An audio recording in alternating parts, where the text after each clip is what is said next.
From verse 1 to 13, basahin ko po muna. Okay, ready? Dahil dito, akong si Pablo ay bilanggo ni Kristo Jesus, alang-alang sa inyong mga Hentil. Yung mga Hentil po, yung mga hindi Jew. Okay? Kung tunay na inyong narinig ang pagkakatiwala ng biyaya ng Diyos na ibinigay sa akin para sa inyo, na sa pamamagitan ng pahayag ay ipinaalam sa akin ang hiwaga. Sabihin po natin hiwaga. Hiwaga. Ayan, ano natin yan? Gaya ng nauna kong isinulat. Verse 5. Basahin po natin together. Hindi inihayag ng Diyos ang planong ito sa mga tao noon, pero ipinahayag na niya ngayon sa mga banal na apostol at mga propeta sa pamagitan ng banal na Espiritu. Verse 6, ako naman. At ito nga ang plano ng Diyos, na sa pamamagitan ng magandang balita, ang mga hindi Hudyo, sino po yung mga yun? Hintel, mga hintel. Ako rin, ang mga hindi Hudyo ay tatanggap ng mga pangako ng Diyos kasama ng mga Hudyo. At magiging bahagi rin sila ng iisang katawan dahil sa pagkikipag-isa nila kay Jesus. Amen. Verse 7. Basahin mo natin together.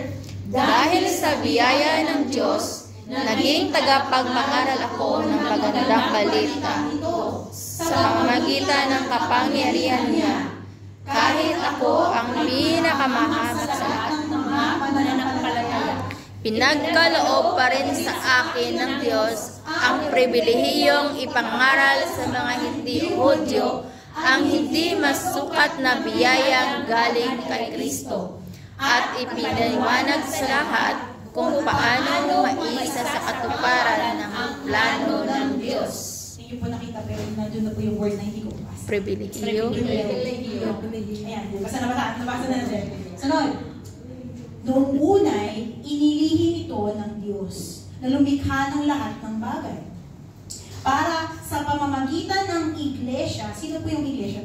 Tayo yun. Sa pamamagitan ng iglesia ay maipahayag ngayon sa mga namumuno at may kapangyarihan sa kalangitan ng karunungan niyang nakahayag sa iba't ibang paraan.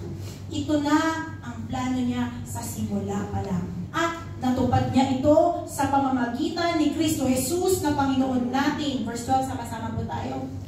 Sa pananampalataya natin kay Kristo Jesus at pagkipag-isa sa Kanya, tayo ngayon ang malaya ng makakakalapit sa Diyos nang walang takot o pagpaalinlangan.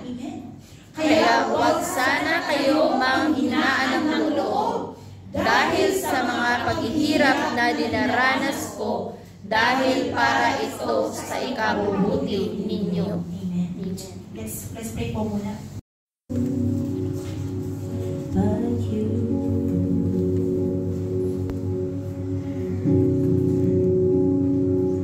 There is none